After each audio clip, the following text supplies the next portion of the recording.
الحمد لله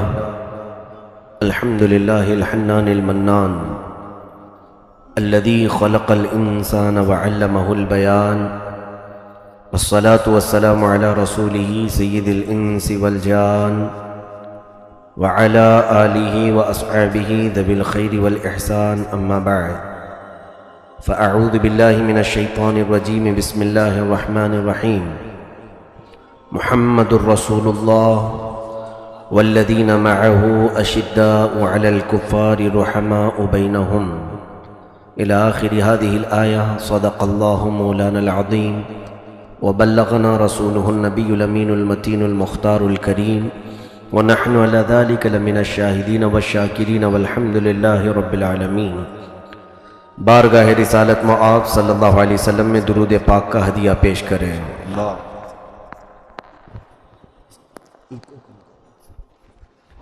اللہم صلی علی سیدنا محمد وعلی آلہ واصحابہ وبارک وسلم صلاۃ دائمۃ سرمدا ابدا. عزیزان گرامی وقار، آج کی اس محفل میں خلیفہ دوم سیدنا عمر ابن خطاب رضی اللہ تعالیٰ عنہ، فاروق اعظم رضی اللہ تعالیٰ عنہ کی بارگاہ میں ہم خراج عقیدت پیش کریں گے. وہ عمر جس کے اعداء پہ شیدا سقر، وہ عمر جس کے اعداء پہ شیدا سقر، عز و شان عدالت پہ لاکھوں سلام. ترجمان نبی ہم زبان نبی، اس خدا دوست حضرت پہ لاکھوں سلام. عزیزان گرامی وقار، رسول پاک صلی اللہ تعالیٰ علیہ وسلم کے اصحاب میں، حضور اکرم صلی اللہ تعالیٰ علیہ وسلم کی تبلیغ میں جو بہت زیادہ نمایاں کردار ادا کیے ہیں، ان میں حضرت عمر فاروق رضی اللہ تعالیٰ عنہ کا نام بھی سر فہرست آتا ہے. نبوت کا 7واں سال تھا جب حضرت عمر فاروق رضی اللہ تعالیٰ عنہ ایمان لائے تھے. شروع کے آپ کے حالات پردہ خفا میں ہیں، بچپن کے حالات کسی کتاب میں نقل نہیں ہو سکے، لیکن اتنا ضرور ہے کہ آپ قریش کے معزز خاندان سے تعلق رکھتے تھے. بنو عدی جو آپ کا قبیلہ تھا، یہ سفارت کے کاموں سے متعلق ان کو بہت ساری ذمہ داریاں دی گئی تھیں. جب کبھی عربوں میں آپس میں جنگ ہو جاتی یا آپس میں جھگڑے ہوتے تو فیصل کی حیثیت سے حضرت عمر فاروق کا خاندان وہاں پر ہوتا تھا. حضرت عمر فاروق رضی اللہ تعالیٰ عنہ بنو عدی میں سے تھے، جس کی وجہ سے سفارت کے کام آپ کو بھی ملے تھے، اور جس کی وجہ سے آپ دور دراز کے ملکوں کا سفر بھی کیے ہیں، شام، یمن اور اس کے علاوہ اور بھی کئی ممالک کا، کہ باہمی نزاع، باہمی جھگڑوں کو ختم کرنے کے لیے آپ ثالث کا کردار ادا فرماتے تھے. لیکن اسلام لانے سے قبل جو سب سے زیادہ مسلمانوں کو اذیتیں دینے والے لوگ تھے، کمزور مسلمانوں کو، جو غریب مسلمان تھے صحابہ میں، ان کو سب سے زیادہ اذیت دینے والوں میں بھی حضرت عمر کا نام آتا ہے. کہ جہاں کہیں کوئی اللہ کا نام لینے والا دکھ جاتا تو اسے مارا جاتا تھا. مکہ والے پکڑ کر کے اسے پیٹتے تھے. تو یہ مکہ میں تقریباً 13 سال تک یہی سلسلہ چلا ہے. موب لنچنگ تو اب ہو رہی ہے، اور اس کو نیا نام اگرچہ دیا گیا ہے. در حقیقت جو کیا جا رہا ہے، یہ مکہ والوں کے، مشرکین کے انہی عادات کو دوبارہ اپنایا جا رہا ہے. بس فرق یہ ہے کہ کفار وہاں پر بھی تھے، مشرکین وہاں پر بھی تھے، آج بھی وہی ہیں. لیکن جن مسلمانوں کو اس وقت اذیت دی جا رہی تھی، ان مسلمانوں میں اور آج کے مسلمانوں میں بڑا فرق ہے کہ وہ اذیت سہتے تھے لیکن اللہ اللہ ہی کہتے تھے، مصیبتوں کو گلے لگاتے تھے لیکن نبی کا دامن کبھی نہیں چھوڑتے تھے.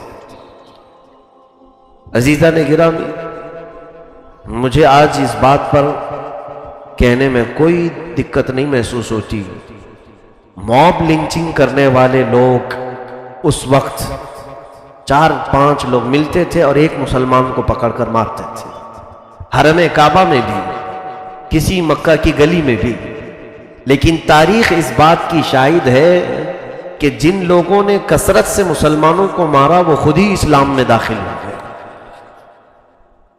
ہمیں امید ہے کہ آج بھی اللہ انہیں ہدایت دے گا اور وہ اسلام کا پرچم پھر سے لہرائیں گے۔ اسی لیے اقبال نے کہا تھا، حرم کو مل گئے پاسباں صنم خانے سے۔ اکثر ایسا ہوا ہے کہ جنہوں نے شدت عداوت سے اسلام اور مسلمانوں کے خلاف علم بغاوت اٹھایا، پھر دنیا نے دیکھا ہے کہ انہی کے ذریعے سے اللہ تعالیٰ نے اسلام اور مسلمانوں کی حفاظت بھی فرمائی، ان کے دلوں میں اللہ اسلام کی ہدایت بھی عطا کرتا ہے۔ تو حضرت عمر کا حال انہی لوگوں میں سے تھا جو ضعیف، غریب اور کمزور مسلمانوں کو مارتے تھے۔ آپ کی حمیت اور غیرت بچپن سے ایسی تھی کہ لوگ آپ کے رعب و دبدبے سے خوف کھایا کرتے تھے۔ مکہ میں بڑے پہلوانوں میں بھی آپ کا شمار تھا، لہیم شہیم تھے، اور دیگر بہت سارے معاملات میں آپ کو لوگ فیصل کی حیثیت سے بٹھاتے تھے۔ جوانی سے ہی آپ کا حال یہ تھا۔ تو جہاں مکہ والوں نے پروپیگنڈا پھیلایا تھا مسلمانوں کے خلاف، نئے دین کے متعلق الگ الگ باتیں، وہ حضرت عمر کو بھی وہی ساری باتیں پہنچی تھیں، لیکن دوسرے تمام کفار و مشرکین اس بات کی ہمت کبھی نہیں کر سکے کہ ان مسلمانوں کو مارنے کی بجائے سیدھے مسلمانوں کے جو امیر ہیں، رسول ہیں، ان کو مارا جائے، معاذ اللہ۔ انہیں ہمت نہیں ہو سکی، لیکن ان لوگوں کو معلوم تھا کہ اگر یہ دلیری اور بہادری کوئی کرے گا تو وہ عمر کر سکتا ہے۔ تو عمر کو اس وقت اتنا ورغلایا گیا اور کہا گیا کہ دیکھیں اس صحابی کا حال کیا ہے۔ صحابی کہتے ہیں دین سے ہٹاؤ، محمد صلی اللہ تعالیٰ علیہ وسلم کو لوگ صحابی کہتے تھے۔ عمر کے کان اتنے بھرے گئے کہ انہوں نے تلوار نکالی اور کہا اب ان مسلمانوں کو مار کر کے کیا ہوگا، یہ روز بڑھتے ہی جا رہے ہیں۔ پہلے غریب مسلمان تھے، غریب لوگ ایمان لاتے تھے، اب تو شریف اور امیر لوگ بھی مکہ کے اسلام میں آنے لگ گئے ہیں۔ تب پھر عمر کو جب یہ لوگوں نے بہت زیادہ ورغلایا تو انہوں نے سوچا کہ اب ان کا ہی قتل کیوں نہ کر لیا جائے جن کے ذریعے سے یہ اسلام پھیل رہا ہے۔ اب ان کے اسلام لانے کا یہی واقعہ ہوا کہ وہ تلوار لے کر کے چلے تھے، لیکن راستے میں ایک صحابی نے دیکھ لیا، ان کا ارادہ بھانپ لیا اور انہیں پھیرنے کے لیے کہا عمر تم کہاں جا رہے ہو؟ کہا میں محمد کا آج قتل کرنے جا رہا ہوں۔ کہا ان کو بعد میں قتل کرنا، تو اپنے گھر کی خبر لے، تیری بہن اور بہنوی بھی تو اسی اسلام میں آئے ہیں، تو اپنے گھر والوں کی پہلے خبر لے۔ تو ان کو اور بھی جلال آیا کہ میرے گھر میں ہی یہ معاملہ ہو گیا، میں دوسروں کو مارتا تھا۔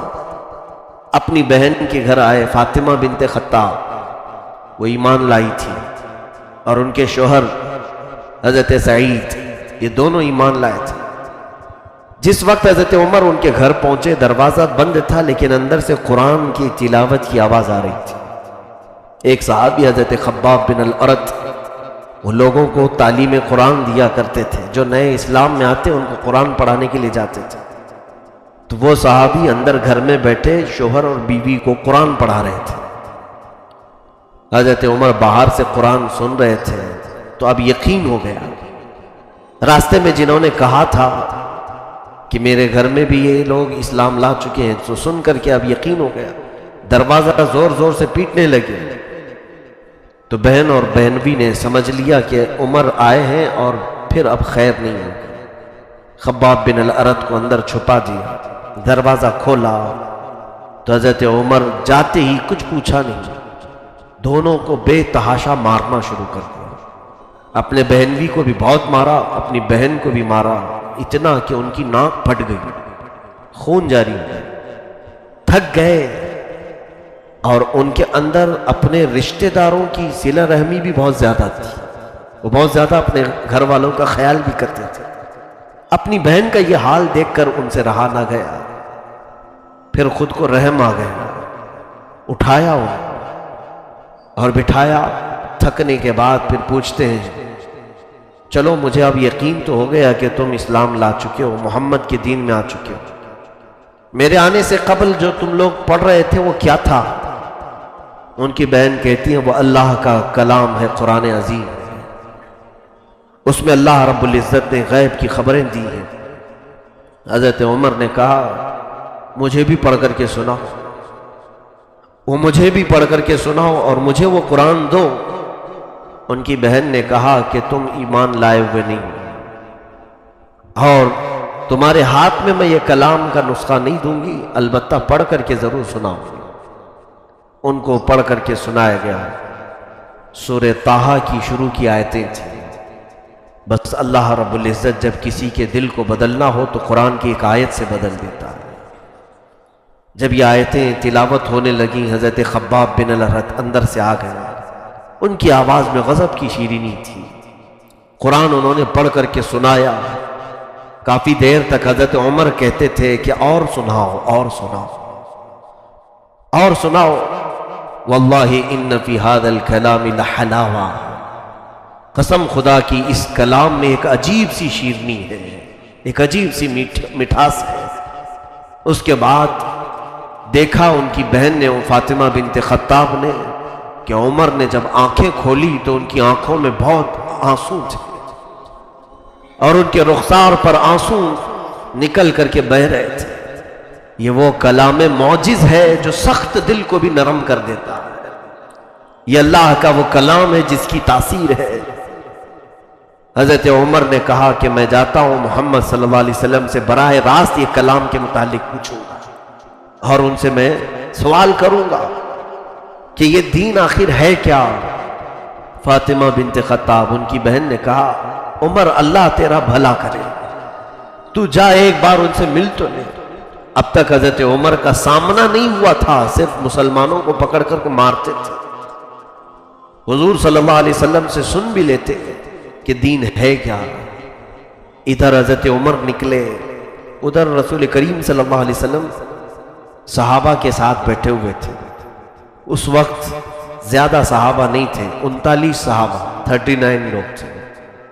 اتنوں کے بیچ میں اس میں سے بھی چند لوگ تھے۔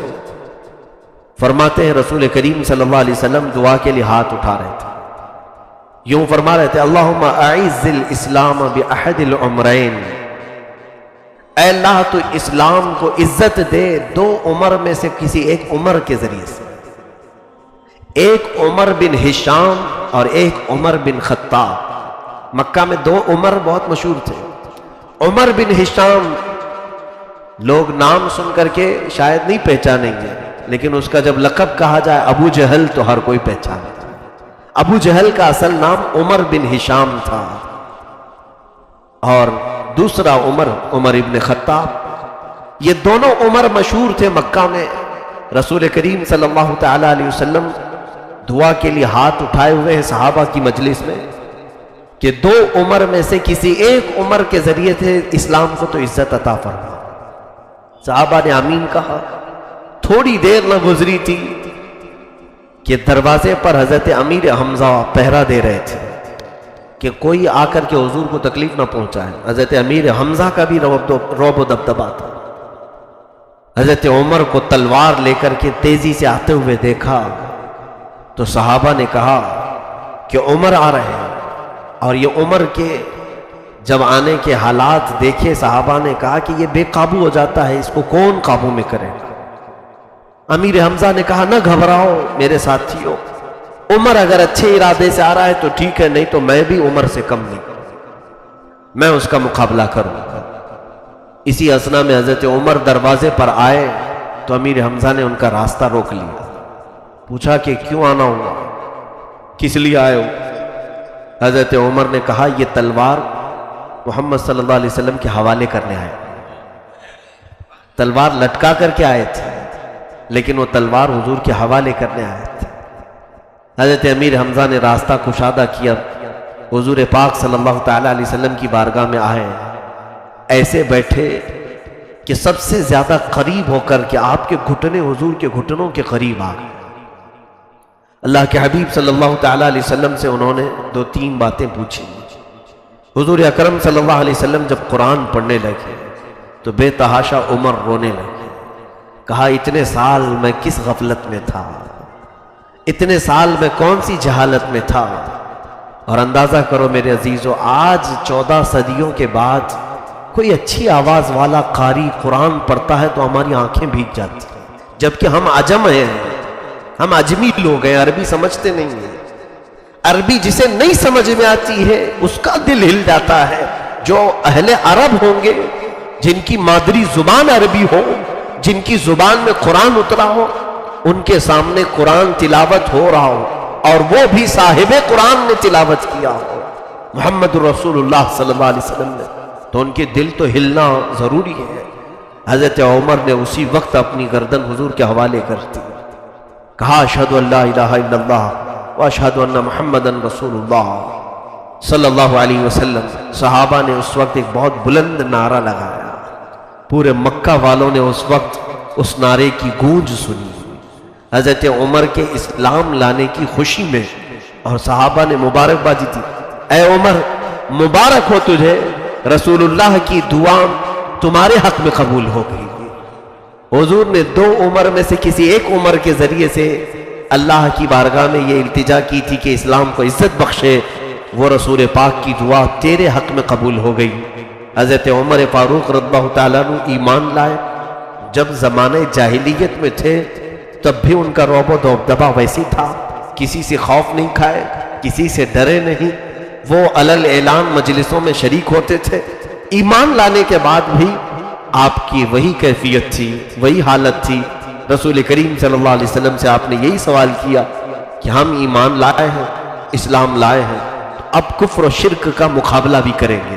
فرماتے حضرت عمر کہ میں نے زمانے جاہلیت میں جتنے مسلمانوں کو تکلیفیں دی تھی، میں چاہتا تھا کہ اب ایمان لانے کے بعد کفر و شرک کے خلاف ویسی کھڑے ہو کر کفارہ ادا کروں. پہلے جو کچھ ہو چکا اس کا کفارہ ادا کروں. اب حضور سے انہوں نے اصرار کیا ہم حق پر ہیں. رسول کریم صلی اللہ علیہ وسلم نے فرمایا کیوں نہیں عمر، ہم حق پر ہیں. حضرت عمر نے کہا ہم حق پر ہیں تو ہم حق حاصل کر کے رہیں گے، اس لیے کہ حق ہی کی یہ شان ہے کہ وہ خانہ کعبہ کے سامنے جا کر علل اعلان نماز پڑھے. حضور پاک صلی اللہ تعالیٰ علیہ وسلم نے منع فرمایا. پھر تھوڑی دیر کے بعد آپ نے پھر وہی بات دہرائی. تیسری مرتبہ رسول کریم صلی اللہ علیہ وسلم نے اجازت دی سارے صحابہ کو کہ عمر یہ کہتے ہیں کہ آج ہم بیت اللہ میں جا کر کے نماز پڑھیں.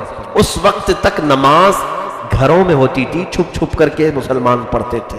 حضرت عمر 40ویں نمبر پر ایمان لائے تھے، 40ویں نمبر پر.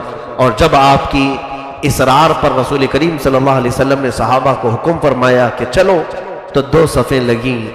2 صفوں میں ایک صف میں آگے امیر حمزہ چلتے تھے، دوسری صف میں حضرت عمر چلتے تھے. اور یہ دونوں صفوں میں مسلمان چل کر خانہ کعبہ کے پاس آئے. سب سے پہلے حرم کعبہ میں حضرت عمر داخل ہوئے. ان کے خاندان کا ایک شخص وہاں بیٹھا ہوا تھا، بنو عدی کا. اس کو بلایا اور کہا اے انسان سن لے، سب کو اعلان کر دے اور بتا دے خطاب کا بیٹا عمر اسلام لا چکا ہے، اسلام لا چکا ہے. تو وہ شخص گیا اور پورے سب جگہ اعلان کیا کہ آج غضب ہو گیا کہ عمر آج ایمان لایا ہے، ایمان اسلام قبول کر چکا ہے. تو مکہ والے بہت سارے جمع ہو گئے، بہت سارے آئے. اور جب حضرت عمر فاروق رضی اللہ تعالیٰ حضور صلی اللہ تعالیٰ علیہ وسلم کے پیچھے سایہ بن کر کے ایسے کھڑے تھے کہ لوگوں کو دیکھا مسجد حرم میں جوق در جوق داخل ہو رہے. ان کو آج ایک بڑی خبر ملی تھی کہ عمر ایمان لائے. تو کچھ لڑنے بھڑنے کے ارادے سے آئے تھے. تو حضرت عمر کہتے ہیں کہ اگر تم میں سے ہر خاندان کے 300 لوگ آئے، عمر ان کے لیے اکیلا کافی ہوگا.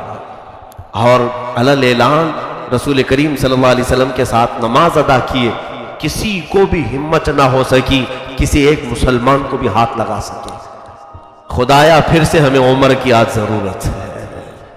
رسول کریم صلی اللہ تعالیٰ علیہ وسلم کے وہ عظیم جانثار صحابی جنہوں نے اسلام کی عزت میں اور اسلام کے وقار میں 4 چاند لگائے تھے. اسی دن رسول کریم صلی اللہ علیہ وسلم نے ان کو فاروق کا لقب عطا فرمایا. فاروق کہتے ہیں فرق پیدا کرنے والا. عمر کے اسلام لانے کے بعد کفر کیا ہے، اسلام کیا ہے، فرق پیدا ہو گیا.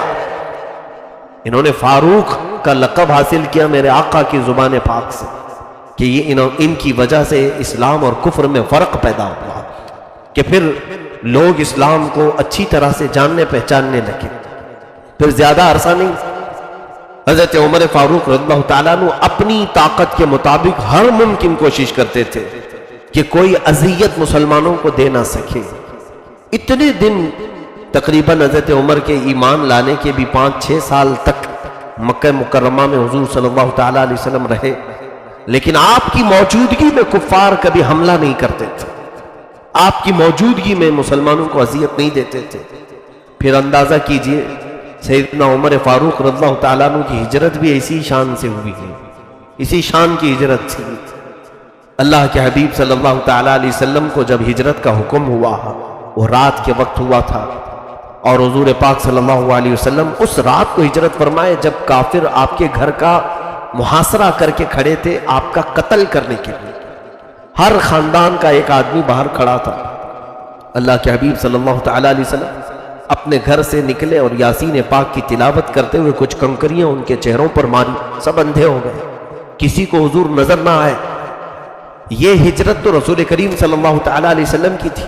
اس طرح سے میرے آقا صلی اللہ علیہ وسلم ہجرت فرما کر مدینہ طیبہ کی طرف چل پڑے. وہ اللہ کی مصلحتوں میں سے ایک مصلحت تھی اس طرح کی ہجرت. پھر بعض صحابہ وہ ہیں جو بڑی تکلیف سے ہجرت کی. عبداللہ ابن مسعود، ان کو حرم کعبہ میں بہت مارا گیا تھا، کھینچ کر کے لایا گیا تھا. حضرت مصعب بن عمیر، حضرت سہیل، ان لوگوں کو ان کے گھر والوں نے تک تکلیفیں دی تھی. یہاں تک کہ یہ لوگ راستے میں پہنچے تو گنڈوں کو بھیج کر کے ان کو مارا گیا تھا، ان کے جسم کو، ان کی ہڈیوں کو توڑا گیا تھا. لیکن حضرت عمر فاروق جس وقت مکہ سے نکل کر کے مدینے جانے والے تھے، حضور پاک صلی اللہ تعالیٰ علیہ وسلم کے ہجرت کرنے سے چند دن پہلے ہی بعض روایت میں کہ حضور کی ہجرت کے دوسرے دن بعد ہی حضرت عمر آئے، 30 صحابہ کو بھی ساتھ میں لیے جو غریب صحابہ تھے، اور سیدھے حرم کعبہ میں آئے، خانہ کعبہ کا طواف کیا. پھر سارے لوگوں کو اعلان کیا. ایک شخص وہاں پر بیٹھا تھا بنو عدی کا، اس سے کہا کہ اے مکہ کے قریش خاندان سے تعلق رکھنے والے، جا پھر قریش کو اعلان کر دے کہ آج عمر بن خطاب مکہ چھوڑ کر مدینے جا رہا ہے، رسول پاک صلی اللہ تعالیٰ علیہ وسلم کے شہر ہجرت کر رہا ہوں، جاؤ سب کو اعلان کر. پھر اعلان ہوا، لوگ دیکھتے رہے، آپ طواف کعبہ اسی شان سے کرتے رہے. دوسرے لوگوں نے تو اپنی جائیدادیں وہاں چھوڑ دی تھی مکہ میں. حضرت عمر نے کہا میں ایک ایک پائی یہاں سے لے کر کے جاؤں، میرا جو حق ہے اس پر کوئی قبضہ نہیں جما سکتا. آپ کی شان تھی یہ. قرآن نے ان کو کہا ہے اشداء علی الکفار، قرآن میں ان کی صفت آئی ہے کہ یہ کافروں پر بہت ہی شدید ہے، بہت سخت ہے، اور کوئی آپ کو ٹچ بھی نہ کر سکا. اسی شان سے آپ ہجرت کرتے ہوئے مدینے آئے. اب روایات میں ہے رسول پاک صلی اللہ تعالیٰ علیہ وسلم سے پہلے وہ مدینہ پہنچے. حضور پاک صلی اللہ علیہ وسلم کا جب استقبال کرنے کے لیے مدینے والے کھڑے تھے تو حضرت عمر بھی استقبال والوں میں شامل تھے. 30 لوگوں کے ساتھ ہجرت کر کے حضرت عمر آئے. یہ شان عمر ابن خطاب رضی اللہ تعالیٰ عنہ کی جو تھی وہ ایمان کے اعلیٰ مقام کی وجہ سے ہے. خود رسول کریم صلی اللہ تعالیٰ علیہ وسلم ایک حدیث میں ارشاد فرماتے ہیں، بخاری شریف کی حدیث ہے، اللہ کے حبیب صلی اللہ علیہ وسلم فرماتے ہیں مجھے خواب میں کچھ لوگ پیش کیے گئے. میں نے کچھ لوگوں کو دیکھا، سب کے جسموں پر جبے تھے، کسی کا جبہ کمر تک، کسی کا جبہ سینے تک لٹکا ہوا ہے، یعنی کسی کا چھوٹا ہے کسی کا آدھا ہے. اسی اثنا میں میرے سامنے عمر بن خطاب کو لایا گیا، ان کا جبہ زمین پر گھسٹ رہا تھا، یعنی اتنا لمبا تھا کہ جھول رہا تھا. تو صحابہ نے پوچھا یا رسول اللہ صلی اللہ علیہ وسلم اس خواب کی کیا تعبیر ہے؟ اللہ کے حبیب صلی اللہ علیہ وسلم نے فرمایا اس جبے سے مراد ایمان ہے، جس کے اندر جتنا ایمان تھا وہ مجھے دکھایا گیا. عمر کا ایمان اتنا زیادہ ہے عمر فاروق رضی اللہ تعالیٰ عنہ کے اس عظیم ایمان کی بشارت تو خود رسول پاک نے عطا فرمائی. جب کسی کے دل میں ایمان زیادہ آ جائے تو خوف اتنا ہی نکل جاتا ہے.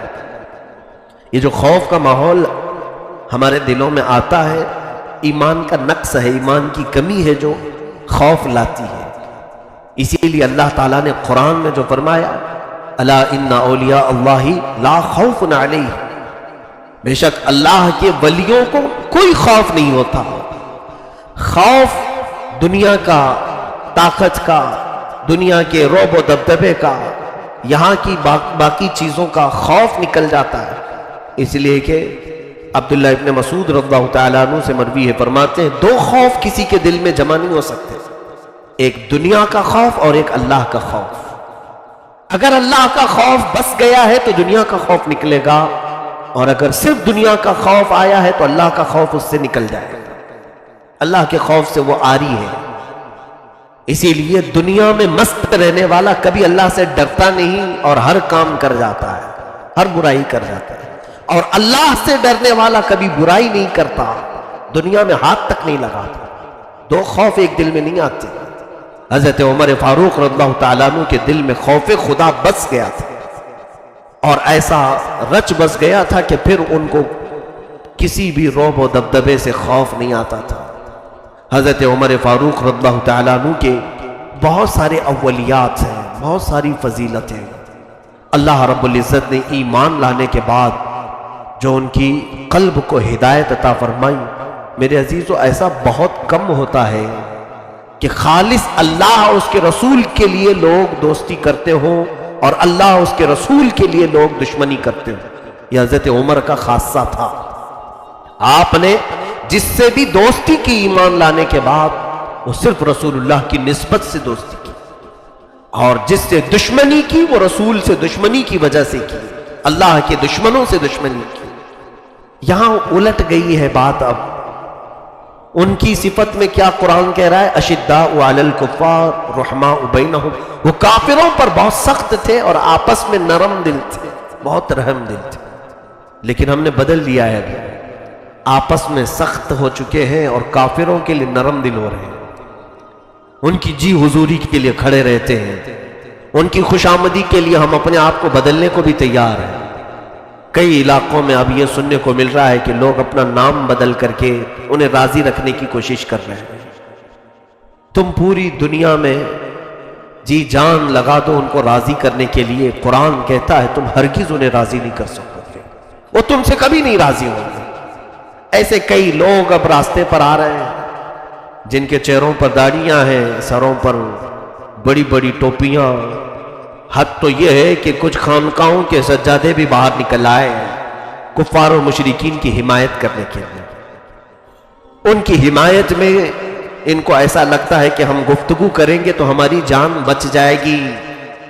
میں نے جمعہ میں وہ کہا تھا، سفید بیل اور لال بیل والا واقعہ، کہ تم شیر سے دوستی کرنے کی کوشش کر رہے ہو. شیر کی عادت ہے پھاڑ کھانا. تم سانپ سے دوستی کرنے کی کوشش کر رہے ہو، سانپ کی فطرت ہے ڈنک مارنا، ڈسنا. یہاں کچھ لوگ آج ان حالات میں یہ سمجھ رہے ہیں کہ ہم ان کی جی حضوری کر لیں گے، ان کی ہاں میں ہاں ملا دیں گے، آج جو کچھ بھی چل رہا ہے اس کو حق کہہ دیں گے تو یہ ہمیں چھوڑ دیں گے. ایسا نہیں ہو سکتا میرے عزیزوں. یاد رکھنا ہمارے بعد پھر تمہارا بھی نمبر آئے گا. یہ تم کو صفحہ ہستی سے مٹا ڈالیں گے، پھر یہ نہیں دیکھیں گے کہ تم ان کی حمایت کرتے تھے کہ نہیں کرتے تھے. اس لیے کہ آزادی کے موقع پر بھی ایسے معاملات ہوئے ہیں. کچھ علماء انگریزوں کی حمایت میں فتوے دیے تھے، ان کو ذل اللہ کہا تھا. ذل اللہ کا مطلب ہوتا ہے یہ اللہ کا سایہ ہے. ان انگریزوں کے متعلق کچھ علماء کہتے تھے کہ ان کے خلاف بغاوت مت کرو، یہ بہت عدل کرنے والے لوگ ہیں. دیکھو انہوں نے ٹرینیں بنا دی ہیں، انہوں نے پٹریاں بچھا دی ہیں، انہوں نے عمارتیں کھڑی کر دی ہیں.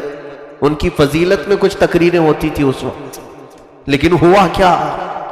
ان کی فضیلت میں بیان کرنے والے بچ گئے؟ نہیں. جب علماء اہل سنت کو تختہ دار پر چڑھایا جا رہا تھا تو بعد میں پھر یہ ان کی بولی بولنے والوں کو بھی قتل ہونا پڑا، مصیبتوں کا سامنا کرنا پڑا۔ تو آج میں یہ کہتا ہوں کہ عمر جیسا ایمان لاؤ کہ اگر دوستی ہو تو اللہ اس کے رسول کی وجہ سے، اور دشمنی ہو تو اللہ اس کے رسول کی وجہ سے، ذاتی چیزیں داخل نہ ہونے پائے۔ سیدنا عمر فاروق رضی اللہ تعالیٰ عنہ کی چند باتیں میں آپ کو بتا دوں۔ حضرت بلال حبشی رضی اللہ تعالیٰ عنہ غلام تھے، غلامی میں انہوں نے اپنی زندگی کے بیشتر ایام گزار دیے۔ ان کا جو مالک تھا مکہ میں امیہ، جو حضرت بلال کو سخت اذیتیں دیتا تھا، اتنی اذیتیں کہ ان کا جسم پورا گل چکا تھا، ان کی پیٹھ پر اتنے داغ تھے جلانے کے، انگاروں پر سلایا گیا۔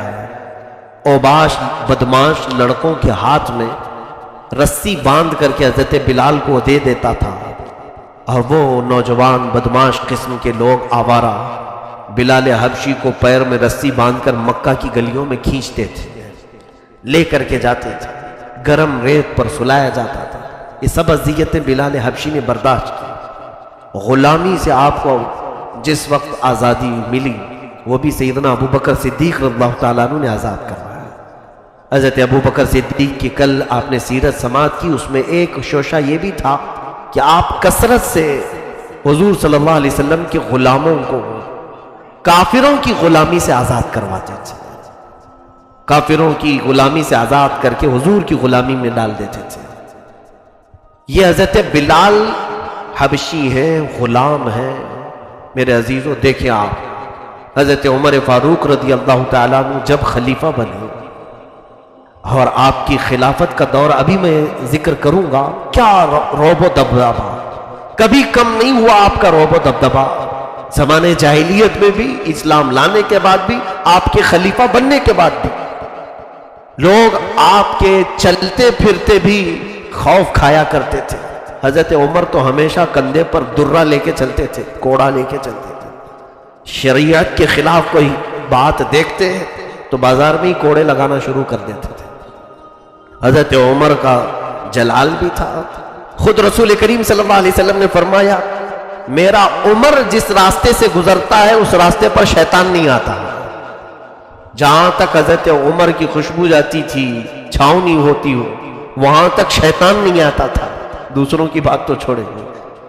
تو اس عمر فاروق رضی اللہ تعالیٰ عنہ کا حال یہ تھا جو بات میں کہنے جا رہا ہوں۔ جب حضرت بلال حبشی کو بلاتے تھے تو یوں کہہ کر کے بلاتے تھے، یا سیدنا بلال، اے ہمارے آقا بلال آ جائیے۔ وہ غلام تھے، حبشی غلام، زندگی انہوں نے غلامی میں کاٹ لی، اور اسلام لانے کے بعد، ایمان لانے کے بعد، حضرت بلال کا ایسا کوئی بہت بڑا گھر نہیں تھا، بہت بڑی عمارت نہیں تھی، بہت بڑی ڈیوٹیاں، ذمہ داریاں نہیں تھی۔ جس طرح سے نارمل زندگی گزارنی تھی ویسی وہ زندگی گزار رہے تھے عام لوگوں میں۔ لیکن اس کے باوجود حضرت عمر جب ان کو بلاتے تھے یوں کہتے تھے، یا سیدنا بلال، اے ہمارے آقا بلال آئیے۔ حضرت بلال کہتے تھے، امیر المومنین آپ مجھے سیدنا کہتے ہیں، در حقیقت آپ ہمارے سیدنا ہیں، آپ ہمارے آقا ہیں۔ حضرت عمر کہتے تھے، بلال میں تمہیں جو سیدنا کہتا ہوں وجہ یہ ہے کہ جو جسم میں تم نے اپنے داغ محبت رسول میں لیے وہ ہم نے بھی نہیں لیے۔ حضور پاک صلی اللہ تعالیٰ علیہ وسلم کی محبت میں جو تم نے مشقتیں برداشت کی ہیں وہ ہم نے نہیں برداشت کی۔ تو یہاں سے پتہ چلتا ہے حضرت عمر کی محبت بھی تھی تو وہ حضور کی وجہ سے تھی۔ جو رسول کریم صلی اللہ علیہ وسلم سے ریلیٹڈ ہے اس کی بہت زیادہ قدر کرتے تھے حضرت عمر، اور محبت رسول کا یہی جلوہ دیکھنے کو ملتا ہے ہر جگہ پر۔ اسی لیے حضرت عمر رضی اللہ تعالیٰ عنہ کی یہ زبان میں ہے کہ جو رسول پاک صلی اللہ تعالیٰ علیہ وسلم کا ہو گیا وہ ہمارا ہے، اور جو ان سے بیگانہ ہوا اس سے ہمارا کوئی رشتہ ہی نہیں۔ جانتے ہیں آپ، جنگ بدر جب ہوئی، جنگ بدر میں اللہ رب العزت نے مسلمانوں کو فتح عظیم عطا فرمائی۔ اس میں حضرت عمر بھی تھے، 313 ہی لوگ تھے، لیکن 1000 سے زیادہ کافروں کو مار بھگایا، 140 لوگ، تقریباً 140 لوگ، 70 مارے گئے تھے اور 70 قیدی بن کر کے آئے تھے۔ 140 لوگوں کا نقصان تھا ان کے کافروں کا، جو 70 قیدی بنا کر کے لائے گئے تھے۔ یہ کافروں کے متعلق حضور نے مشورہ لیا صحابہ سے کہ ان کے ساتھ کیا کیا جائے، ان کے ساتھ کیا سلوک کیا جائے، یہ قیدی بن کر کے آئے۔ حضرت عمر فاروق رضی اللہ تعالیٰ عنہ سے بھی حضور مشورہ لیتے، حضرت ابو بکر سے بھی۔ حضرت عمر نے کہا یا رسول اللہ صلی اللہ علیہ وسلم، ان کو مارا جائے، ان کو ختم کر دیا جائے، ان کو جینے کا کوئی حق نہیں، کیونکہ یہ اللہ اور اس کے رسول کی دشمنی میں اتنے اڑے ہوئے تھے کہ مکہ میں انہوں نے ایک ننگا ناچ کیا ہے، اور پھر ہر مسلمان کو قتل کرنے کی ان کی نیت تھی۔ آج ہمارے ہاتھ میں آئے، ان کو ختم کر دیا جائے، ان کو نہ چھوڑا جائے۔ یہ حضرت عمر کی رائے تھی۔ حضرت ابو بکر سے پوچھا تو انہوں نے کہا یا رسول اللہ صلی اللہ علیہ وسلم، ہے تو یہ قرابت دار، رشتہ داروں میں سے ہی لوگ ہیں، مکہ والے ہیں، قبیلوں میں سے، خاندانوں میں سے، ایسا کر لیا جائے کہ ان سے فدیہ لے کر کے، کچھ مال لے کر کے چھوڑ دیا جائے، ان سے کچھ مال لے کر انہیں آزاد کر دیا جائے، ہو سکتا ہے بعد میں یہ ایمان لے آ جائے۔ یہ حضرت ابو بکر کی رائے تھی۔ حضور صلی اللہ تعالیٰ علیہ وسلم نے حضرت ابو بکر کی رائے کو پسند کیا، پھر ان سے فدیہ لیا گیا، مال لیا گیا، اور جنگ بدر کے قیدیوں کو چھوڑ دیا گیا۔ اب سنیے، جب واپس آئے تو قرآن کی آیت نازل ہوئی، ما کان لنبی ان یکون لہ اسرا حتی یثخن فی الارض تریدون عرض الدنیا واللہ یرید الاخرہ۔ قرآن کی آیت میں یہ آ گئی بات، یہ سب معاملہ ختم ہو گیا، جنگ بدر سے واپس مدینے آئے تو اللہ نے فرمایا نبی کے لیے یہ مناسب نہیں ہے کہ وہ قیدیوں کو روک کے رکھیں، انہوں نے اللہ اس کے رسول کا نقصان کیا، ہونا یہ چاہیے کہ ان کو ختم کر دیا جائے، اور تم لوگ دنیا کا مال دیکھ رہے ہو اور اللہ آخرت کی مال کو دیکھتا ہے، واللہ یرید الاخرہ، اللہ آخرت کو دیکھ رہا ہے، تمہارے لیے آخرت بہتر ہے۔ یعنی آیت حضرت عمر فاروق کی رائے کے مطابق آئی، فیصلہ پہلے ہو چکا تھا۔ حضرت عمر کو لوگ آج سننا پسند نہیں کریں گے، جو نیوٹرل لوگ ہیں۔ اگر میں بیان کروں تو جو سیکولر ہیں ان کے دھوئے نکلنے شروع ہو جائیں گے، اب بہت سخت باتیں ہو گئی، اتنی سخت باتیں آج کے ماحول میں نہیں کرنا چاہیے۔ بہت سارے لوگ ہمیں مشورہ دیں گے، حالات نہیں دیکھتے رہے مولانا صاحب، آپ اتنی سخت باتیں کر رہے ہیں۔ اگر حضرت عمر کے یہ حالات نہیں ہوتے تو میں کبھی نہیں بات کرتا، اور حضرت عمر کی بات کرنے میں ہمیں خوف بھی نہیں رکھنا چاہیے، کیونکہ حضرت عمر کی مثال ہم لوگ تو بیان کرتے ہی کرتے ہیں، جن کو آج ہندوستان فخر کے ساتھ ہر جگہ پر، ہر نوٹ پر رکھتا ہے۔ گاندھی جی کی لکھی ہوئی باتوں میں بھی یہ ہے، کہا کہ میں کچھ ہی لوگوں سے امپریس ہوں پوری دنیا میں، اس میں سے ایک عمر ابن خطاب۔ تو وہ لوگ جب یہ بات کہہ سکتے ہیں حضرت عمر کی، تو مسلمان ہونے کے ناطے حضرت عمر کا ذکر کرنے میں خوف کس بات کا؟ الحمدللہ یہ ہمارے اجداد میں سے، ہمارے سلف صالحین میں سے ہے، ہم ان کا ذکر نہ کریں تو کیا پہاڑی چوہوں کا ذکر کریں گے؟ سیدنا عمر فاروق رضی اللہ تعالیٰ عنہ، آپ کی رائے اکثر قرآن کے مطابق آئی ہے، اور قرآن کی آیتیں آپ کی رائے کے مطابق نازل ہوئی۔ یہ ایک موقع نہیں ہے، کئی موقع ایسے ہیں۔ اس کے علاوہ آپ دیکھیں حضرت عمر فاروق رضی اللہ تعالیٰ عنہ کی یہ جو سختی تھی، دشمنان رسول کے لیے تھی، دشمنان اسلام کے لیے تھی۔ جنگ بنی مستلق میں، غزوہ بنی مستلق ایک غزوہ ہے جس میں حضور پاک صلی اللہ علیہ وسلم تشریف لے کر گئے تھے۔ غزوے سے واپس آنے کے وقت ایک انصاری صحابی اور ایک مہاجر صحابی، دونوں کے درمیان پانی کے مسئلے کو لے کر کچھ تکرار ہو گئی۔ پانی کا کچھ مسئلہ تھا، آپس میں تکرار ہوئی۔ یہ تکرار بڑھتے بڑھتے کیا ہو گئی کہ مہاجرین اور انصار، بہت سارے صحابہ کو بیچ میں آنا پڑا۔ اس وقت اس جہاد میں ایک شخص تھا عبداللہ بن ابی، منافق تھا لیکن ظاہر مسلمان۔ منافق کسے کہتے معلوم ہے نا؟ یعنی اندر سے اس کے اسلام کی دشمنی بھری ہوئی ہے، لیکن وہ سامنے سے نام مسلمان رکھتا ہے، نماز پڑھتا ہے، ٹوپی رکھتا ہے، سب کچھ مسلمانوں کی طرح جیتا ہے، لیکن اندر اس کے دشمنی ہے۔ ایسے آج بھی بہت سارے ہوں گے، ان کو پہچاننے کے لیے ظاہر سی بات ہے غیب کی نگاہیں بھی چاہیے، اسی لیے اس زمانے میں ہم منافق کسی کو نہیں کہہ پاتے ہیں۔ رسول کریم صلی اللہ علیہ وسلم چونکہ نگاہ غیب بھی رکھتے تھے، وہ غیب داں رسول تھے، لیکن کچھ مصلحتیں تھیں حضور صلی اللہ تعالیٰ علیہ وسلم بیان نہیں فرمایا۔ عبداللہ بن ابی یہ صرف اسی لیے اسلام لایا تھا کہ اسلام کا بول بالا بہت ہو رہا تھا، ہر جگہ دیکھو اسلام کو فتح مل رہی ہے، کافروں کی بہت زیادہ شرمناک شکستیں ہو رہی تھی۔ تو عبداللہ بن ابی مدینے کا رہنے والا، یہ بڑا آدمی تھا، رئیس آدمی تھا، دل میں کہیں نہ کہیں کھوٹ جو رہتی ہے وہ نکل جاتی ہے منہ سے۔ اس نے وہ جھگڑے کو دیکھ کر کے کیا بات کہی جانتے ہیں آپ؟ عبداللہ بن ابی نے کہا، اے لوگوں، یہ مہاجرین مدینے میں بہت زیادہ ہو گئے، یہ آ کر کے بس گئے اور ہم لوگوں کا جینا تنگ کر دیا انہوں نے۔ یہ کمتر لوگ تھے، یہ ذلیل لوگ تھے اور آ کر کے مدینے میں بس گئے۔ اس نے ایسے سخت جملے مہاجرین کے لیے استعمال کیے۔ یاد رکھیں، زمین اللہ کی ہے، کسی کے بھی متعلق اس طرح کا تعصب جائز نہیں کہ ممبئی میں یو پی والے بہت زیادہ ہو گئے، ان کو نکالنا چاہیے، بہار والے بنگال والے بہت زیادہ ہو گئے۔ یہ عبداللہ بن ابی کی حرکت ہے، منافقین۔ زمین تمہاری نہیں ہے، اللہ کی زمین ہے، ہر ایک کو حق ہے انسان کو، ہم اپنی زمین میں جہاں چاہے رہیں، اللہ کی دی ہوئی زمین ہے۔ تو میرے عزیزو، عبداللہ بن ابی نے یہ مہاجرین کے متعلق جب جملہ کہا کہ، اور یہ کہا کہ جب ہم مدینے جائیں گے تو دیکھنا ان ذلیلوں کو ہم نکالیں گے مدینے سے، لَيُخْرِجَنَّ الْأَعَزُّ مِنْهَا الْأَذَلَّ۔ اس نے کہا ہم عزت والے لوگ ہیں، مدینے کے رہنے والے، یہ مہاجرین جتنے بھی مائگریٹ کر کے آئے ہیں، ہجرت کر کے آئے، سب کو ہم نکالیں گے۔ حضرت عمر کو وہ جملہ سنائی دیتی ہے، اتنا تیش میں آئے ہیں، اتنے جلال میں آئے، حضور صلی اللہ تعالیٰ علیہ وسلم کے پاس آ کر کے کہنے لگے، یا رسول اللہ صلی اللہ علیہ وسلم، مجھے اجازت دیں یا عباد بن بشر، وہ بھی مدینے کے تھے، کہا دونوں میں سے کسی ایک کو اجازت دیں، عبداللہ بن ابی کی ہم گردن اڑانا چاہتے ہیں۔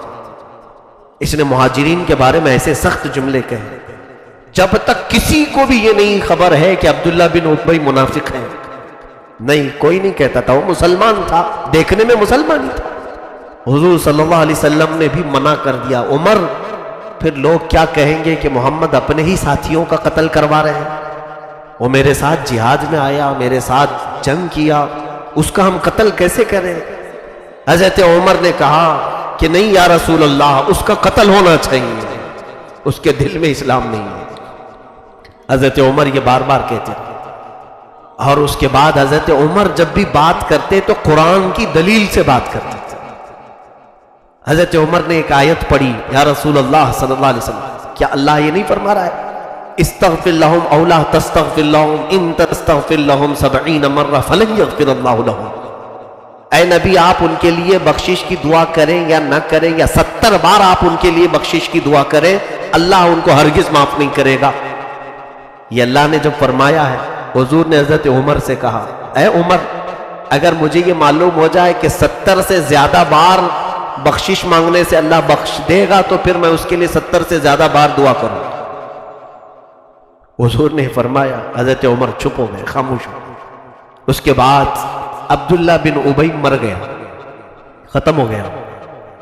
حضرت عمر کہنے لگے، یا رسول اللہ صلی اللہ علیہ وسلم، یہ ختم ہو گئی بدبو، اب آپ اس کے جنازے میں نہ جائیں، وہ اسلام کی دشمنی رکھتا تھا۔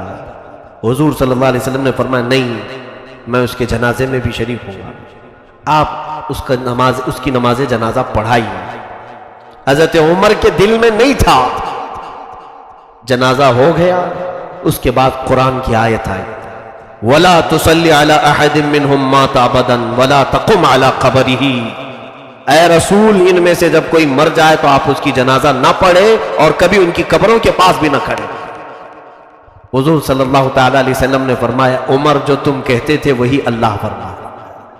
اسی لیے حضرت عمر کو ایک لقب دیا گیا الموافق رأیہ للوحی والکتاب. ان کی رائے ہمیشہ ایسی ہوتی تھی کہ اللہ کے کلام سے، کتاب اللہ سے اس کی موافقت ہو جاتی تھی. اللہ تعالیٰ عمر کی رائے کے مطابق کئی آیتیں نازل فرمایا ہے. یہ ایک موقع ہے.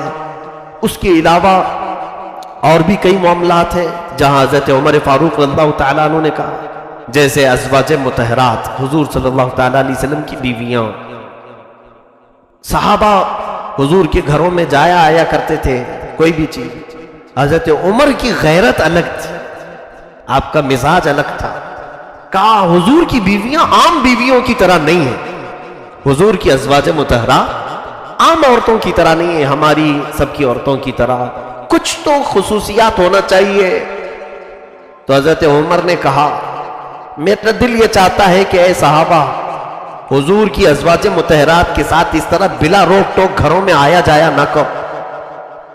وہ رسول پاک کی ہم فراش ہیں، رسول کریم صلی اللہ علیہ وسلم کی گھر والیاں ہیں. کوئی حکم ایسا نہیں تھا، لیکن حضرت عمر کا خیال ایسا تھا. اسی رات کو اللہ نے آیت نازل فرمائی وَإِذَا سَأَلْتُمُوهُنَّ مَتَاعًا فَاسْأَلُوهُنَّ مِنْ وَرَاءِ حِجَابٍ. اے ایمان والو، جب تم نبی کی بیویوں سے کوئی چیز مانگو بھی تو پردے کے پیچھے سے مانگو. اور پھر اللہ نے قرآن میں آیت نازل فرمائی یا نساء النبی لستن کأحد من النساء. اے نبی کی بیویوں، تم عام عورتوں کی طرح نہیں ہو. حضرت عمر یہی کہتے تھے اور قرآن کی آیت آ گئی. اور اس کے بعد ایک دو نہیں میرے عزیزوں، کئی معاملات میں سیدنا عمر ابن خطاب رضی اللہ تعالیٰ عنہ کی رائے قرآن کے موافق رہی. اس لیے رسول کریم صلی اللہ تعالیٰ علیہ وسلم ہر مشورے میں حضرت عمر کو ساتھ رکھا کرتے تھے. بہت سارے معاملات میں آپ سے پوچھا کرتے تھے. اور لوگ ان کی سختی کو بیان کر رہے ہیں، آج کہہ رہے ہیں کہ وہ بہت زیادہ سخت تھے. میں کہتا ہوں اتنے ہی سخت اگر تم ہو جاؤ تو دنیا سب نرم ہو جائے گی. ساری چیزوں کی نرمی خود بخود آ جائے گی اللہ کے لیے اور رسول اللہ کے لیے. یہ معیار ہونا چاہیے. اب میں آپ کو ایک اور ایسی بات بتاتا ہوں جو ہم سب سے جلدی نہیں ہو پائے گا. ہم سب سے ایسا نہیں ہو پاتا ہے. لمبی حدیث ہے، اس کو میں نے تفسیر میں کئی مرتبہ عرض کیا ہے.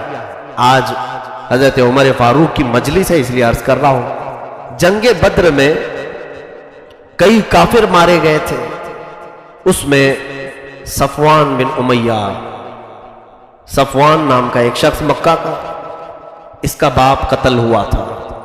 امیہ مارا گیا تھا اور وہ مکہ کا بڑا آدمی تھا، پیسے والا تھا. وہ بہت زیادہ دشمنی میں گھوم رہا تھا.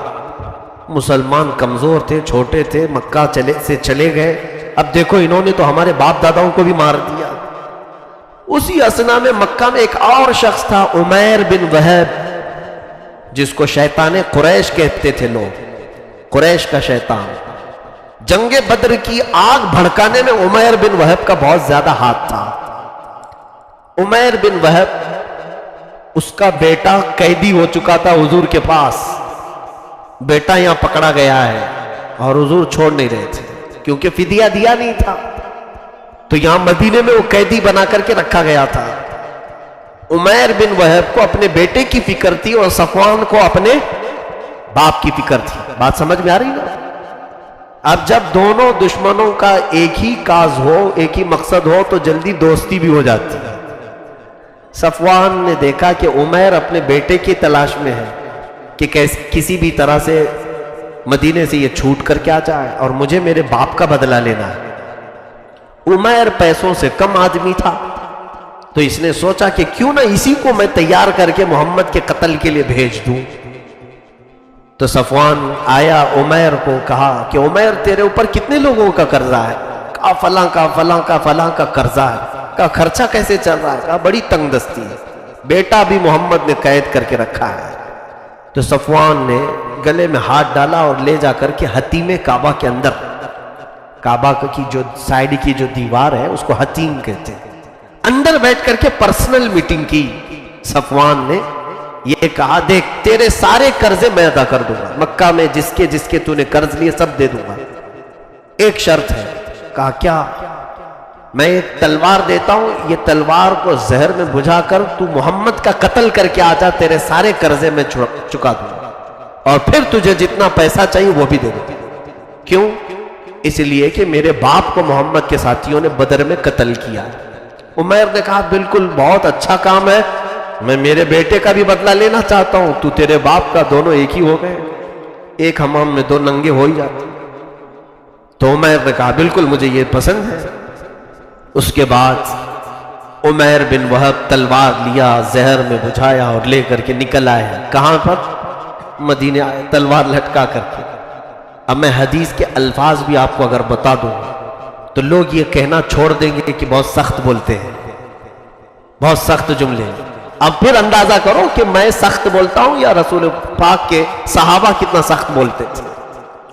ہم وہی بولی بولیں گے جو رسول پاک کے صحابہ بولتے تھے، وہ دنیا کی سب سے اچھی بولی ہوگی۔ سنیے، جب عمیر بن وہب آیا مدینے میں تلوار لٹکا کر کے، رسول پاک صلی اللہ علیہ وسلم مسجد نبوی میں تھے، لیکن اتفاق ایسا کہ دروازے کے باہر حضرت عمر ابن خطاب چند صحابہ کے ساتھ کھڑے تھے، باہر کھڑے تھے۔ تو جیسی حضرت عمر کی نظر عمیر بن وہب پر پڑی، تلوار لٹکائی، اکیلا آ رہا ہے، حضرت عمر جلال میں آ گئے، کیونکہ جانتے ہیں پوری جنگ بدر بھڑکانے والا یہی تھا۔ جنگ بدر میں بھاگ کے گیا، اس کا بیٹا قیدی تو ہے۔ فوراً حضرت عمر نے کیا کہا جانتے ہیں؟ خذوا ھذا الکلب، پکڑو اس کتے کو۔ یہ الفاظ کس کے ہیں؟ حضرت عمر کے۔ پھر لوگ ہم سے کہیں گے بہت سخت بولتے ہیں، میں اپنی جانب سے کچھ نہیں بول رہا ہوں۔ حضرت عمر کی بولی اچھی ہے یا نہیں؟ دشمن رسول کو کہا تھا انہوں نے، کہا پکڑو اس کتے کو، یہ الفاظ ہے۔ اور اس کے بعد حضرت عمر دوڑتے ہوئے آئے، بڑا لمبا ان کے ہاتھ میں ایک رومال تھا، گردن میں ڈالا اور لپیٹا، لپیٹ کر کھینچتے ہوئے لے آئے۔ کیسے آنا ہوا؟ کہا کہ نہیں میں بیٹے سے ملنے آیا ہوں۔ کہا تمہاری خیر بعد میں لوں گا، خبر بعد میں لیتا ہوں، پہلے پوچھ تو لوں حضور سے کہ اس کا کیا کرنا ہے۔ اس کو صحابہ کے ہاتھ میں دیا، اس کو چھوڑنا مت۔ مسجد نبوی میں اندر آئے، رسول کریم صلی اللہ علیہ وسلم سے کہا یا رسول اللہ صلی اللہ علیہ وسلم، وہ شیطان قریش بدر کی جنگ بھڑکانے والا عمیر بن وہب آیا، اور یا رسول اللہ مجھے لگتا ہے وہ برے ارادے سے آیا۔ یہ حضرت عمر کی دوربین نگاہ ہے۔ آپ کس قدر سمجھ جایا کرتے تھے، حساس سے کہا کہ مجھے لگتا ہے وہ برے ارادے سے آیا ہے۔ حضور صلی اللہ علیہ وسلم آپ کی شان کریمی اور شان رحیمی ایسی تھی کہ دشمنوں کے لیے بھی آپ دروازے کھول دیا کرتے تھے۔ آپ نے فرمایا عمر اسے اندر تو آنے دو، اندر تو آنے دو۔ حضرت عمر اسی طرح سے اسے پکڑ کر کے اندر لے آئے۔ حضور نے فرمایا اس کی گردن کو ڈھیلی تو کر دو، بات کر سکے۔ آپ نے اس کی گردن کو ڈھیلا کیا۔ رسول کریم صلی اللہ علیہ وسلم نے پوچھا کیسے آنا ہوا عمیر؟ عمیر بن وہب نے کہا کہ بس میرے بیٹے کی خبر لینے آیا ہوں جو آپ کے پاس قیدی ہے، خیر خیریت پوچھنے آیا تھا اور کچھ بھی نہیں۔ حضور نے فرمایا سچ بولو کس لیے آیا؟ عمیر نے کہا بس اسی کے لیے تو آیا ہوں، میرا بیٹا آپ کے پاس قیدی ہے، بات چیت کر لوں۔ کہا اگر بیٹے سے بات کرنے کے لیے آیا تو تلوار کیوں لے کے آیا؟ تو اس نے تلوار پھینک دیا نیچے دکھانے کے لیے، کہا اس تلوار کا کیا، جنگ بدر میں تو دیکھا آپ نے ہماری تلواریں کچھ کام نہیں آ سکی، آپ ہی کی تلوار کام آئی تھی۔ یہ لچھے دار باتیں ہوتی ہیں۔ تو حضور پاک صلی اللہ علیہ وسلم کو وہ اس طرح سے باتیں بنانے کی کوشش کر رہا تھا تلوار پھینک کر۔ حضور نے کہا، زور سے کہا عمیر وہ بات کیوں نہیں کہتے جو صفوان کے ساتھ حتیم کعبہ میں کر کے آئے ہو؟ حتیم کعبہ میں بیٹھ کر کے جو تم نے صفوان کے ساتھ کہا وہ بات کہو۔ اللہ اکبر۔ عمیر بن وہب پورے جسم میں راشا طاری ہو گیا، کیونکہ یہ پرسنل بات تھی، راز کی بات تھی صفوان کے ساتھ جو کر کے آیا تھا، کسی کو خبر نہیں تھی۔ پھر کہا عمیر بن وہب نے میں سنتا تھا کہ آپ غیب کی خبریں جانتے ہیں، آج میری خبر آپ نے خود دے دی، اب زیادہ دیر کس بات کی، میں بھی دائرہ اسلام میں داخل ہوتا ہوں۔ انہوں نے کلمہ پڑھا، اسلام لا ہے۔ دیکھیں یہ سچویشن میں بتانا چاہتا ہوں، عمیر بن وہب حضور صلی اللہ علیہ وسلم کی بارگاہ میں کلمہ شہادت پڑھ کر ایمان لائے، باہر مسجد نبوی کے آئے۔ حضرت عمر اب وہ گمچھا نہیں، اپنا ہاتھ ان کے گلے میں ڈال کر آئے، گلے میں ہاتھ ڈال کر باہر لائے اور دیگر ساتھیوں سے کہتے ہیں واللہ انی لخنزیر احب الی، قسم خدا کی پہلے مجھے خنزیر اس سے اچھا لگتا تھا. خنزیر برا جانور، یہ بھی لفظ ہے حضرت عمر کے. خنزیر مجھے اس سے اچھا لگتا تھا کیونکہ یہ دشمن رسول تھا، لیکن اے لوگوں سنو، واللہ الآن احب الی من بعض ولدی، اب مجھے یہ میرے اپنے بیٹوں سے زیادہ محبوب لگتا کیونکہ اس نے اپنے زبان سے کلمہ توحید جو پڑھا. عزیزان گرامی، یہ سچویشن بہت ہی اہم ہوتی ہے کہ کسی سے دشمنی اس لیے کی جائے کہ وہ رسول کا دشمن ہو، اور کسی سے محبت اس لیے کی جائے کہ وہ اللہ کے نبی کا دوست ہے. یہ حضرت عمر کا خاصہ ہے. ایسا سب کے اندر آئے گا نہیں. یہ بولنا بہت آسان ہے، یہاں تو حال ایسا ہے برائیاں چھوڑنے والے کو بھی پتہ نہیں کتنی بار ہم اوپر سے نیچے دیکھتے رہتے. کیوں آیا یہ مسجد میں؟ ارے یہ چرسی تھا، یہ نشے والا تھا، جواری تھا، یہ کیسے آ گیا مسجد میں؟ اتنا اس کو گھور گھور کر کے دیکھیں کہ وہ پھر سے بھاگ جائے. نہیں آنا چاہتا. عزیزان گرامی، یہ فکر بدل ڈالو. نفرت انسان سے نہیں، اس کی برائیوں سے کرو، اور جس وقت وہ برائیاں چلی جائیں وہ تمہارا اپنا بھائی ہے، اسے قریب لانے کی کوشش کرو، اسے محبتیں دو، اسے پیار دو. رسول کریم صلی اللہ تعالیٰ علیہ وسلم کے پاس جتنے صحابہ آئے، انہوں نے جب برائیاں چھوڑی، حضور نے ان کے بچپن کی اور پرانی برائیاں یاد دلانے کے لیے بھی منع فرمایا. فرمایا کوئی اپنے زمانے جاہلیت کی خرابیوں کا ذکر تک نہ کرے کہ فلاں یہ کرتے تھے، فلاں یہ کرتے تھے. عزیزان گرامی، آج بھی ہم صحابہ کی سیرت میں یہ نہیں بیان کرتے تھے کہ کون کس نے عورتوں کو کیا کیا کیا، شراب کس نے کیا کیا بیچی اور کتنا پیا. مطلق برائیوں کا ذکر تو کرتے ہیں، لیکن صحابہ کی زندگی میں یہ چیزیں ہم ذکر بھی نہیں کرتے. کیوں؟ اسلام جب آ جاتا ہے، توبہ جب ہو جاتی ہے تو ما قبل کو سب ختم کر دیتی ہے. یہ حضرت عمر کی زندگی سے سیکھو. آج یہاں فکر بدلنے کی ضرورت ہے. بعض لوگوں کی سختیوں کی وجہ سے لوگ اندر نہیں آتے، بعض لوگوں کی سختیوں کی وجہ سے دائرہ اسلام میں لوگ نہیں آتے. یا فکر تبدیل کرو محبتوں کے ساتھ. ہاں دشمنی ہو تو ان برائیوں سے دشمنی. لوگ مجھے بھی یہ تانا دیتے ہیں کہ ان کے پاس بہت سارے چرسی لوگ ہوتے ہیں، مفتی صاحب کے پاس، اور بہت سارے جواری لوگ ہی گھومتے رہتے ہیں ان کے ساتھ. میں نے کسی صاحب سے کہا بھی تھا کہ ہاں ڈاکٹر ہمیشہ مریضوں کے ساتھ ہی ہوتا، اور مریض ڈاکٹر کے پاس نہ جائیں تو اچھے لوگ کاہے کے لیے آئیں گے؟ میرے عزیزوں، ہمارا مقصد صرف یہ ہے کہ ہو سکتا ہے وہ چند ساعتیں، چند لمحے ہمارے ساتھ بیٹھیں تو اللہ ان کے دل میں بھی اصلاح کی توفیق عطا کر دے، ہدایت مل جائے. باقی اگر ہم کو آپ یہ دیکھ رہے ہیں کہ میں بھی ان کی طرح بن گیا تو آپ ضرور ڈانٹیں کہ چرسیوں کے ساتھ یہ بھی چرسی ہو گئے، تو پھر آپ روکیں ضرور، آپ منع ضرور کریں کہ ان کے اخلاق تمہارے اندر آ رہے ہیں. اگر نہیں آ رہے میرے اندر اور میں کوشش کر رہا ہوں تو یہ سنت مصطفیٰ ہے، صحابہ کی سنت کریمہ ہے. عزیزان گرامی، حضرت عمر فاروق رضی اللہ تعالیٰ عنہ نے ایک معیار عطا کیا ہے، الحب فی اللہ والبغض فی اللہ. اللہ کے لیے محبت، اللہ کے لیے دشمنی. آج کبھی آپ نے یہاں پر محسوس کیا اس منبر سے کہ کسی کو ٹارگٹ کر کے ہم بیان کر رہے ہوں، کسی کا نام لے کر کے بیان کر رہے ہوں کہ محلے میں فلاں بن فلاں، فلاں کا بیٹا ایسا کرتا ہے؟ کبھی ہم کو یہ ضرورت نہیں ہوئی. ہم نے برائیوں کا ذکر کیا، ہم نے بے حیائیوں کا ذکر کیا. ہم دشمن انہی برائیوں کے ہیں.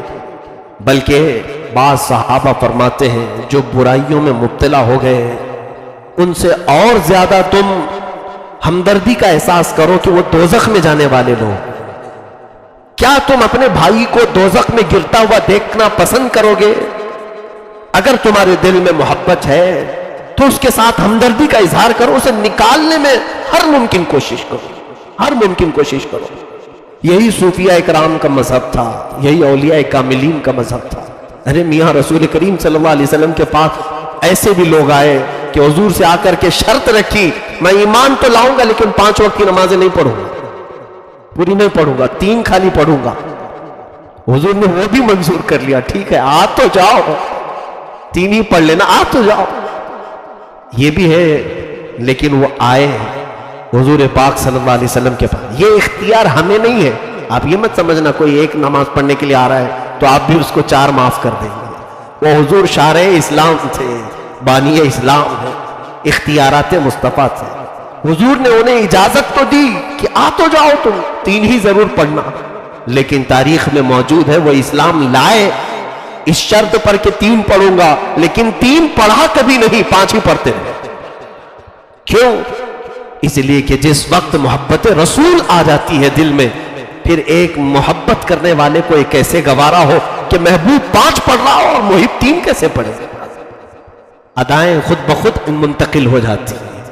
اسی لیے عزیزان گرامی، سختی برائیوں کے ساتھ کریں اور ان لوگوں کو کسی بھی طرح سے مجال دیں، یعنی میدان دیں کہ لوگ اصلاح کی طرف آئیں، ہدایت کی طرف آئیں.